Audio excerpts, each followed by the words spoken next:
Good morning, everyone.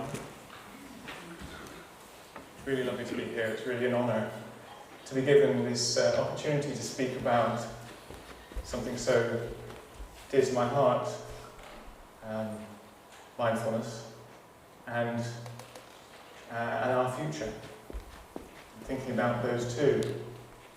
Is the sound okay? It sounds quite echoey to me. Is that good for you? Great. That's good. So I'll be talking about the future of mindfulness and the question of whether the future will be mindful. So first of all, together we need to think about what the future might hold for us. To think about how mindfulness might help us to meet that. To look at what that means for the mindfulness sector and mindfulness teaching, and then perhaps come to this question of will the future be mindful? And I'll offer one way of thinking about that from my perspective, anyway. So I'll be drawing on my work in the Mindfulness Initiative over the last 10 years or so, and also my work now with the Life Itself Institute, where I'm a research associate, the Inner Development Goals, which is a new Swedish-based NGO I'll say more about later on, and the Climate Majority Project, which is a UK-based climate campaign, again, and Earth for All. I've been, the last 3 months particularly, writing for the Club of Rome and that Earth for All. So I'll mention these things in context of the mindfulness sector a little bit later on. So, the future. What a thing to be talking about right now. In the 70s, Alvin Toffler came up with this phrase, future shock, to describe even back then this experience of the future coming so thick and so fast that people felt shocked and sort of overwhelmed by it. And now we look back at the 70s as if it was sort of the halcyon days where things were kind of manageable and had a kind of slightly slower pace of change. It's really, do you guys feel similar, that there is this sense of, certainly speed? And so think about the future together for a bit. I'm going to encourage us to do what I'm increasingly involved in, which is to think in systems, to load into our minds different elements of how the world works and try to integrate those to hold as much as possible in our sense-making. And perhaps one of the reasons why we're in this predicament is a bit of a lack of this. We tend to be quite siloed in our academic world, in our policy making, and in our thinking. We tend to specialise in quite narrow things. So let's, using the frame of spheres, let's just reflect on what we know about some of the different spheres of how the world works. So we have, of course, the atmosphere. So what do we know about the atmosphere? We also have the lithosphere. Can anyone tell me what the lithosphere is? And geography teachers here today. So this is the kind of top layer of the earth, the soil, the richness of the kind of the world that we live on. Hydrosphere, the water of the world. Cryosphere. Anyone tell me what that might be? That's the ice. So the regions of the world that are frozen currently. And then we have the biosphere, of course. So the Earth as a living system has been a complex interaction between these things for, billions of years. And now, of course, we've moved from the Holocene, as many researchers say, into the Anthropocene. So that means there's another very important sphere, which is sometimes called the technosphere, or the anthroposphere, which is the built environment, infrastructure, our plastic bottles, stuff that we create. And this is often where systems thinking stops, at this level of physical, material, technical things that we can see and measure. But as mindfulness practitioners, we of course know that there are other neglected areas that we might be more familiar with, the kind of inner world, which is increasingly getting included into understanding our systems and where we are and where we're going. And one of these is the public sphere, cultural sphere, some people call it the new sphere. the collective inner human world. Something, and then of course, interacting with that, we have this sphere. So we have our individual inner sphere, potential, our nervous systems, our threat responses, psychology, interaction with culture, interaction with our technology. And so this is a sort of systems thinking tool here, so you can have these different lenses or ways of looking at systems, and you can look at how they interact. So obviously our culture is co-shaping how our psychology arises, which then leads to what we build, and what we build leads to our psychology, the world of environmental psychology. And then of course this then impacts the Earth systems. And the Earth systems all interact with each other. And then of course we're starting to find that the Earth systems feed back onto our hearts and minds, and the degree to which we feel impacted, scared, maybe anxious. I don't know whether any of you feel a little bit of that. And that feeds into culture. And so loading up into your mind what you know about these different things, what you've read. Let's just spend a moment thinking about the future together. I'm wondering whether to do this.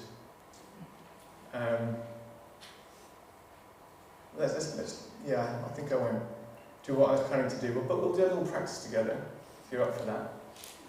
And so close your eyes if that's helpful for you, to just go inside for a moment and bring to mind two people in your life. One who is the youngest person that you're close to and you care about, and another, the oldest person that you are close to and you care about.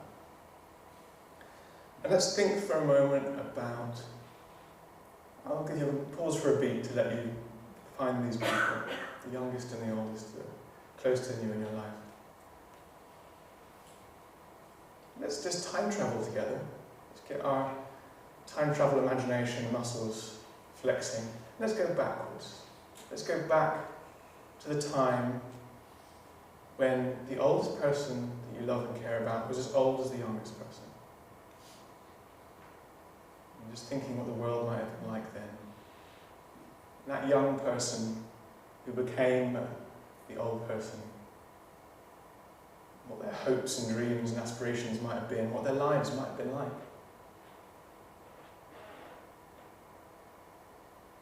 Just touching into, their needs and their wants and their loves and their hopes.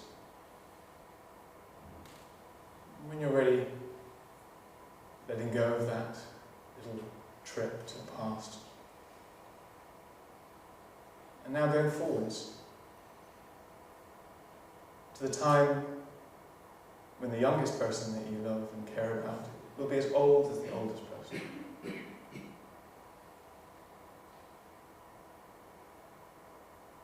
What will the world be like?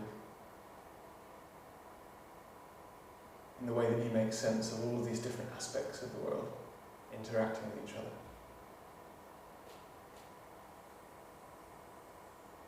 What will this person's life be like? What do they hope for, care about?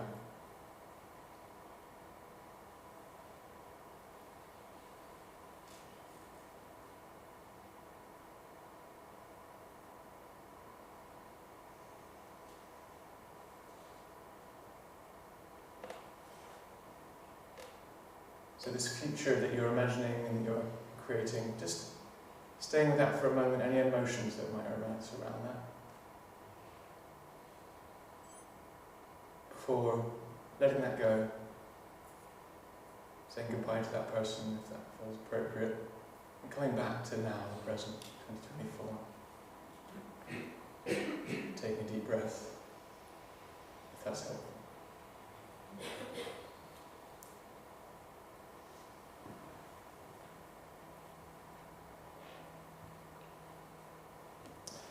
So,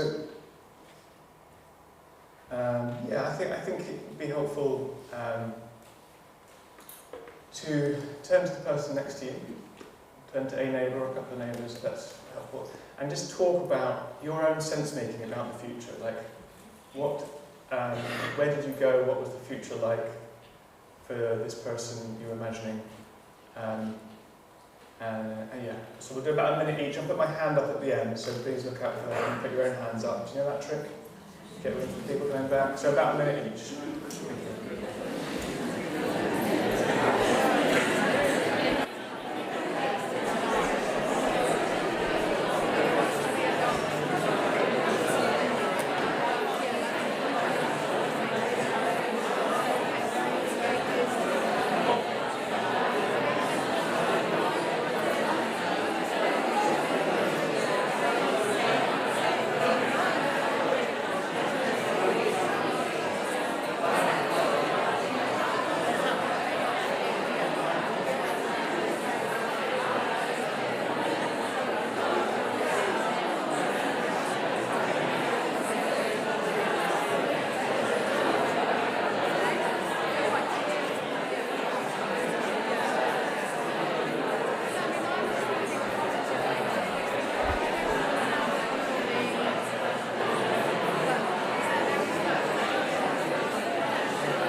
Easy to get us all talking, right? I'm really curious, what's in the room? Does anyone sort of share what they talked about? Yeah. Well, hi Jamie, nice to see you. Nice to see you. Yeah, I mean, like, well, I live with someone right now who's autistic. He's a young person, and he's locked up in his room. He doesn't open the shade. He doesn't open the window. He doesn't. But anyway, I'm really concerned about how everything's affecting young people. And their ability to cope and have strategies. And I watch so much stuff on TV about how in 500 million years this generation has more or less destroyed a lot of the resources for almost indefinitely. So, yeah, it doesn't sound very cheerful, so sorry. Thank you. Anybody else would like to say something? Got a couple here. Yeah, we both sort of shared one aspect of future potentially being quite bleak in terms of the geopolitical landscape of the world at the moment. Yeah, but then there's a sense that mindful awareness is sort of, it kind of transcends that. So there's a sort of bleakness in potentially bleakness given potential yeah. for qualities of heart and mind to transcend it. Yeah. Thank you. A couple more here. Yeah. Maybe try holding the microphones much closer. Is there one that works?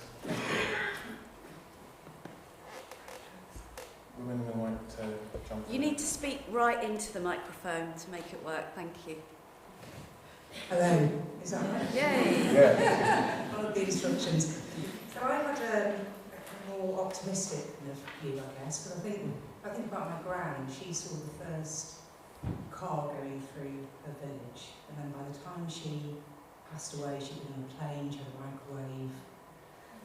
It was almost unrecognisable, the change. And I think for my nephew, who's 16, it's going to be AI, space travel. He wants to be a dentist, and I thought, well, maybe he'll be a dentist on a spaceship. He'll be AI enhanced in some way. I think the change is so recognisable, and I think also there's optimism there for me, and something that I probably can't comprehend. Yeah. There are ways in which things are getting better and better and worse, faster and faster. Well, it's a change. Certainly, yes, exactly. And there are reasons to be hopeful in many domains. And you're right that our modern lives, many of us live in material comfort that kings and queens of centuries past wouldn't have hoped for. And the scientific revolution and modernism has brought us a lot of those benefits, and we can project that into the future, into space travel, and some of that may come. But we are also experiencing some of the downsides, the blind spots of the way in which we have extracted and manipulated the world for our material benefit. I think there's one thing we can be sure of that I'd like to frame here really is that it's going to be bumpy.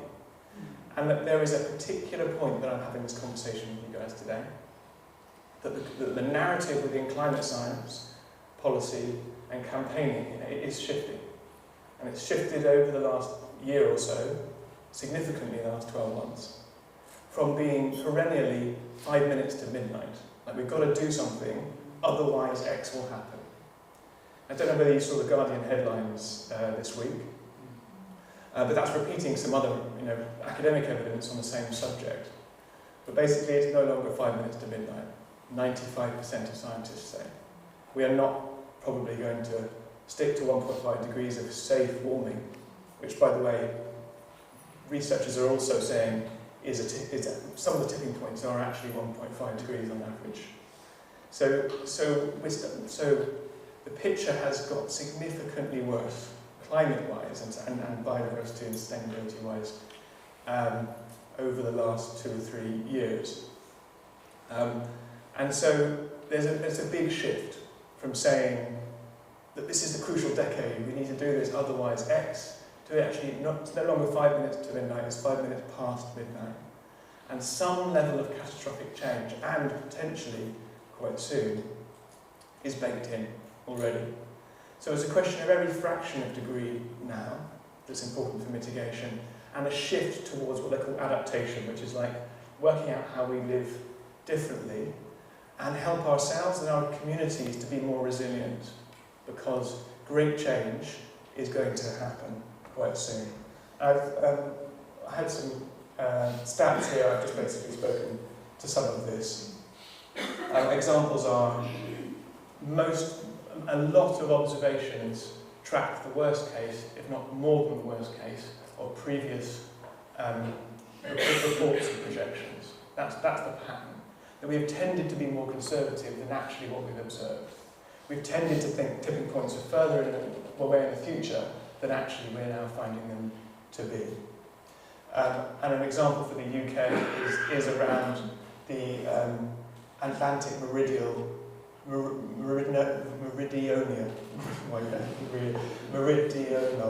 overturning circulation, AMOC, which has the potential to collapse sometime between 2025 and 2095, and would, if it did, over 2 or 3 decades, would lead to a 10 to 20 Celsius drop in winter temperatures in the UK. And it's already at its weakest point in 1600 years. So we don't know how the world's going to change in the UK as much as anywhere else, but it's going to be bumpy. That's all we can say. And so I had, stats on biosphere. I think I'll skip over these and just show you. This is the Stockholm Resilience Centre assessment of planetary boundaries, and saying we've dangerously crossed 6 out of those 9. So it isn't just climate, it is all of these parts of the Earth systems that we depend upon for the stability that we have grown civilization within, but now is becoming brittle and collapsing. What the government's own assessment in the UK and across Europe is that our infrastructure isn't ready for this. That we'll probably incur major disruption in the services that we depend upon, and that supply chains around the world, inflation will continue to rise. Supply chains will teeter and collapse in places. So, and we mentioned the kind of geopolitical situation, which is the context around this. So, so the future will have, there are many good stories, there are some success stories, like the incredible price drop of solar power, for instance, which is now way cheaper than fossil fuels. But this is coming into a world which used to be described by, anyone come across the term VUCA? A lot of nods. Developed in the 80s by the US military to describe the world in a kind of post-Cold War situation. Volatile, uncertain, complex, ambiguous. Complexity is a big thing for us to tackle, but increasingly systems thinkers are talking about BANI, which is to say that world systems are brittle, anxious, non-linear, and incomprehensible. And so it's a kind of an escalation, really, of the world that we were in. And the point being that we need to think about climate change not as a single issue, but about, as Margaret Atwood said, everything change. So in a world where everything is going to change, everyone has to sort of look at their professional lives, their personal lives, and think like, is this, how is this meeting the new demands of our times? Mindfulness, I think, has a particular role to play. And so I'd really encourage us to use this, the next half an hour we have together and throughout the day in the context of what we've just described as a kind of petri dish to understand how mindfulness can resource you in this moment and then potentially resource other people that you go and interface with. So how's your body doing right now? This is what this slide was supposed to remind us with. Is the breath there? Is it a resource? Is it an anchor for us? And the microscope is, this is what's most personal is most universal here. So is this an experiential inquiry as well as an intellectual one today? I'll give you just half a beat to check in. We were talking earlier before about how our threat responses, our evolved threat responses, trigger and stop us being able to have to think about things clearly, and that's one way in which mindfulness might help us to be able to turn towards the difficulty, to stay with the trouble, and to respond creatively, and that is the work that I've been doing with the Mindfulness Initiative over the last 5 years. So we started out talking to politicians and developing policy around recurrent depression and some of the most evidenced applications in society. And we moved on to looking at some of these more complex and long-term issues. So in the context of what we just described, I would like to talk about how mindfulness is most relevant. And many of us have an intuition that mindfulness is more than the sum of its applications. That is to say, that it is more than preventing recurrent depression. That it is even more than personal well-being. There's intuition that somehow it's more fundamental or important. And when we got together, we started working with mindfulness in Parliament and had a policy programme. Many of my sort of colleagues from those early days are here today.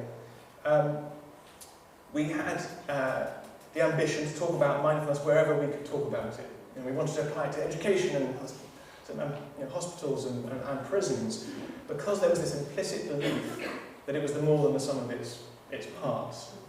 And indeed, in the process of these policy inquiries, an anthropologist who was working with us at the time asked this: if mindfulness is the answer, what is the question? And even the politicians that we're working with, similarly, they just wanted to get it out there. You know, that they had felt the change in their own lives, and they just, you know, wanted to find how to share it.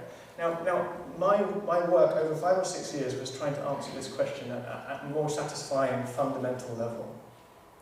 And what I came up with, and you might have your own answers to this, but for me, mindfulness is in some way a foundational capacity for a whole range of life outcomes, which just helps you to live life well, to be well, but also to live skillfully and to act in the world. And so there are 2 ways we kind of approach this. And in hindsight, actually, these 2 reports, I'm going to describe in a minute, were addressing 2 ways of looking at what foundational is. The first one is that is a kind of paradigm where I am a sovereign individual with free will, capable of spontaneity. And in contrast to that, there's another paradigm that is often at play. It's kind of like come through at one time or another. My behaviour is determined by causes and conditions. That is to say, one of these paradigms, which philosophers have described as a necessary contradiction, these 2 things are ways of seeing which cannot be, no one is right, basically. They'll always be with us. And in fact, we have biases where if something goes well for us, we have the agency view. It was my success. If they go badly, oh, it was causes and conditions. It was my parents and my boss and all these other things, you know, my relationships. And so one foregrounds agency, another foregrounds relationship, connections. One foregrounds autonomy, the other interdependence. One sort of differentiates us as agents in the world and kind of working on other objects, and the other more about integration. And Dan Siegel, the sort of neuroscientist and writer, talks about the health of brains, communities, societies as balancing these 2 forces, differentiation and integration. You need both. And so mindfulness, we propose, helps us to both have a capacity to act upon, to act more of the time on purpose, to have this agentic quality, to respond, not react. And it also helps us to be sensitive, to connect, to live a life of connection and deep relationship. And so there are 2 important stories here, but these, you know, interact with each other, they support each other. So for instance, collaboration. You can't act on your own in this world, you know. It needs that kind of collaboration which is about connection. And self-regulation is required. To act in our own internal landscape is vital for relationship. So these 2 pieces of work, which I won't be able to go into in detail, describe with a kind of narrative framework, with almost every line having an academic paper after it, accounts of why mindfulness is foundational for developing agency in urgent times, that's the document on the left, and to address the climate crisis through reconnecting with self, other, and nature. So one frames the problems of our time as being the fact that our capacity for action, or collective action, is underdeveloped and undermined. And the other frames our issue and the climate crisis as most primarily a relationship crisis, a crisis of disconnection, separation from self, other, and nature. And mindfulness helps us, like I say, to act skillfully in increasingly difficult conditions, and to see, experience, to be in relationships, to connect with self, others, and nature.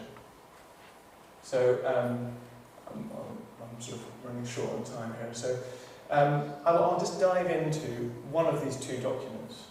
But depending on which context you're working in, one of the narratives might be more important for you, or you might be able to synthesize both. But we found it really helpful to do one and then the other. And so this ended up being, so this is the reconnection document here, ended up being the first public policy report in the world that we're aware of, addressing the inner dimension of the climate crisis. Like actually linking up the psychology, the culture, and the external systems. And it has, it foregrounds mindfulness and compassion training, but it was crazy that, this tiny think tank in the UK dedicated to mindfulness ended up doing this thing. But, we worked with the leading sustainability sciences professor, perhaps leading in the world, looking at the inner dimension of sustainability, and it's based on research and use that. So we first of all look at the fundamentals of connection throughout human history and how these have served us to thrive and survive and thrive.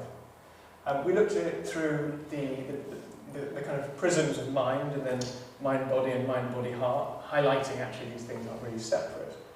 But we look at the foundational nature of attention. I don't need to tell you guys about that,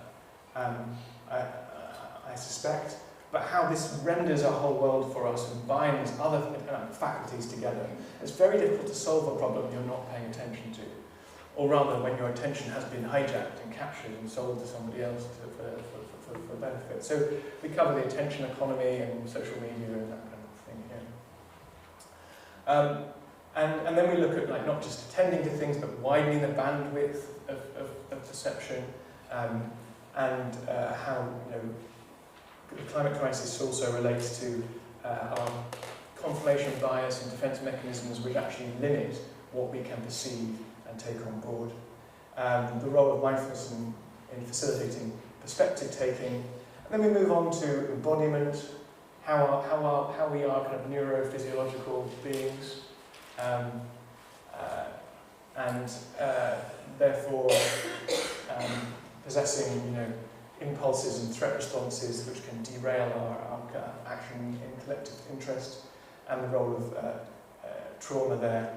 And then move on to perhaps the jewel in our evolution, inheritance, qualities of heart, compassion, emotional intelligence. We then move on to connection, particularly in the context of the climate crisis.